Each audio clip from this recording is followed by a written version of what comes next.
안녕하세요, 모던하우스입니다. 오랜만에 인사드리네요. 오늘은 주거형 오피스텔, 아파탈이라고도 부르죠. 이것에 대해서 좀 알아보도록 하겠습니다. 오피스텔 분양 받으신 분들 되게 많죠. 분양을 계획하고 계신 분들보다는 이제 분양 받으신 분들이 궁금해서 들어오신 분들이 많으실 것 같은데, 저도 몇 개 가지고 있습니다. 오피스텔이 과거에 불과 1, 2년 전만 해도 아파트 대체 상품으로 굉장히 각광을 받던 시기가 있었는데, 최근에 좀 많이 어려워졌죠. 지금 상황에 대해서 한번 이야기를 해보고요. 앞으로 어떻게 진행이 될지, 어떤 상황이 전개될지, 이거에 대해서도 한번 이야기를 해보도록 하겠습니다. 자, 이 그림 같은 경우도 오피스텔인데 굉장히 이쁘죠. 제가 이 오피스텔은 어딘지 모르겠는데 이뻐서 사진을 가지고 와봤어요. 예전에 우리가 알던 오피스텔, 그 원룸으로 되어 있는 오피스텔이라던가 1.5룸 이런 오피스텔이 아니고 주거형 오피스텔이라고 해가지고 최근에 분양받고 지어지는 오피스텔들을 보면은 아파트랑 차이가 없는 것들이 굉장히 많아요. 이제 그런 것들을 가지고 얘기를 하는 거니까 참고를 하시면 좋을 것 같습니다.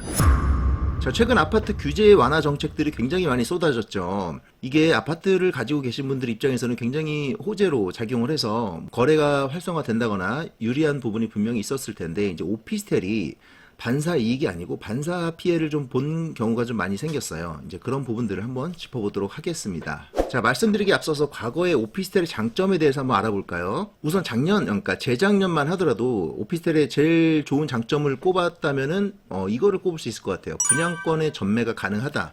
분양권 전매, 우리가 알고 있는 아파트들은 분양권이 사실 전매가 다 불가능했었죠. 그런데 오피스텔 같은 경우는 100세대 미만이면은 이제 분양권 전매가 가능했습니다. 그래서 약간 편법이라고 해야 되나? 예를 들어 200세대 오피스텔이 있다면은 100세대씩 쪼개가지고 99세대, 99세대 이런 식으로 쪼개서 분양을 해가지고 전매가 가능하게끔 분양하는 오피스텔들이 굉장히 많습니다. 그래서 분양권 전매가 가능하다.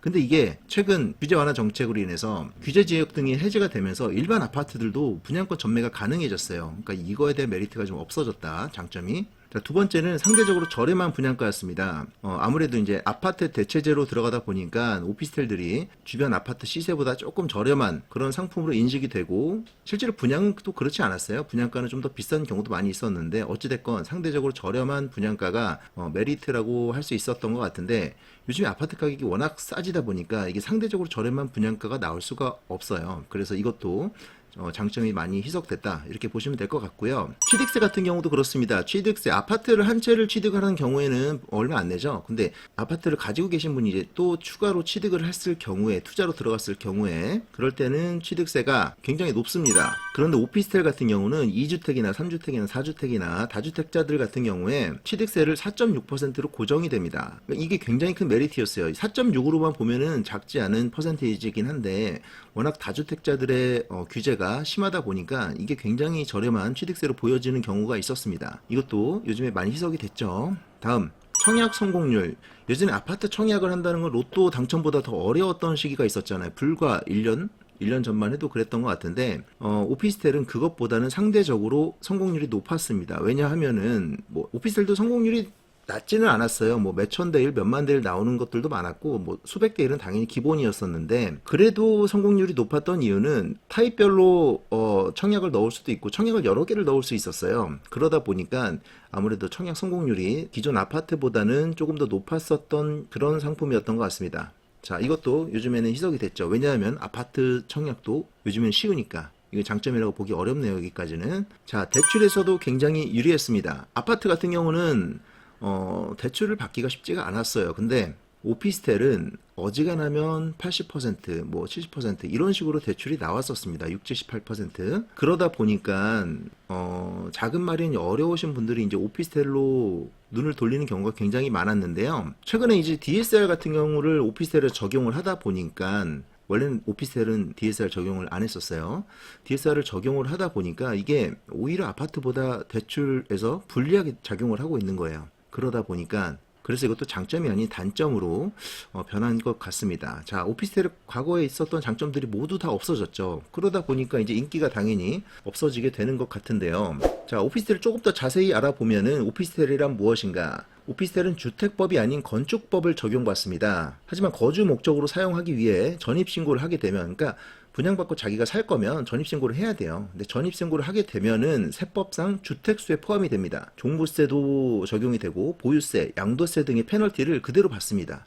이게 뭐가 문제냐면, 그러니까 집을 사서 집에 대한 뭐 페널티를 받으면 상관이 없는데, 세금 낼 때는 주택이고요, 대출 받을 때는 비주택이라고 합니다. 그러니까 대출이 안 되는 거예요. 자, 요즘에 특례 보금자리론 얘기가 많죠. 아파트 같은 경우는 최저 연 3.25%의 이율로 대출을 진행을 할 수가 있습니다. 이게 고정으로 3.25가 나와버리니까 사실 상단이 막혀있다고 보면 돼요. 상단이 3.25로 막혀있다. 뭐 금리가 최근에 뭐 인상한다 얘기는 하지만 우리가 실제로 받을 수 있는 뭐 최저 금리는 연 3.25, 굉장히 낮은 금리로 아파트를 구매를 할 수가 있죠. 근데 이게 오피스텔 분양자분들에게는 그림의 떡입니다. 이게 적용이 안 돼요. 그러니까 이게 되게 억울한 면이죠. 그러니까 이런 부분들이 굉장히 상대적으로 반사 피해를 본 거다라고 할 수 있겠습니다. 그러다 보니까 이제 서울 아파트 오피스텔 거래량에서도 차이가 발생하게 되는데요. 이게 2022년도 2월이니까 뭐 작년 얼마 안 됐죠. 작년 같은 경우도 오피스텔 거래량이 더 많았네요. 작년 초 같은 경우도. 이게 아무래도 이제 거래하기가 좀 더 용이하고 접근하기가 쉽기 때문에 이랬던 것 같은데요. 자, 이제 시간이 지나면서 1년 동안 시간이 지나면서 보니까 어느 순간에 이때쯤이네요. 작년 하반기부터 아파트 거래량이 오피스텔을 추월을 합니다. 그리고 월등히 높아졌죠. 오피스텔은 쭉 내려갑니다.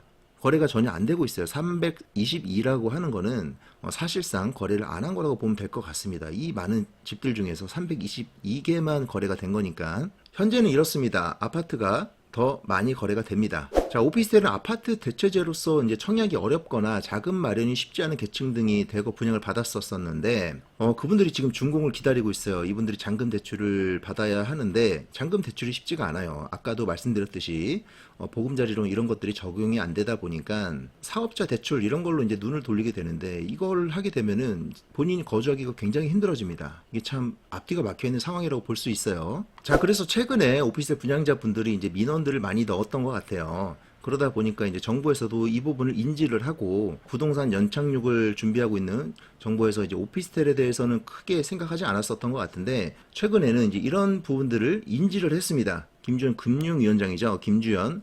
이분께서도 주거용 오피스텔 DSR 적용 기준을 재검토할 것이라고 말씀하셨습니다. 현재 8년으로 되어 있는 DSR 기준을 조금 완화를 해준다라는 것 같은데, DSR뿐만이 아니고 이제 대체제로서 활용될 수 있게끔 다양한 규제들이 해제가 될 것으로 저는 보고 있습니다. 많은 분들도 그렇게 생각하시고요.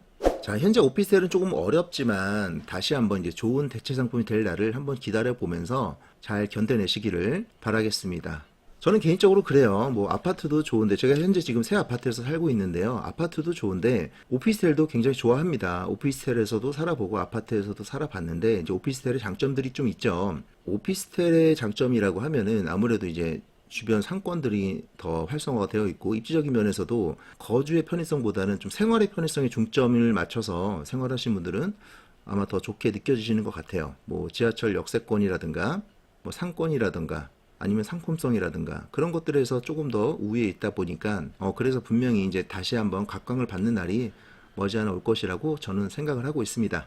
자, 모든 하우스 여기서 마치도록 하고요. 여기까지 오셨으면은 구독 한번 눌러주시고 다음에 또 한번 들러주셨으면 좋겠습니다. 긴 영상 봐주셔서 감사합니다.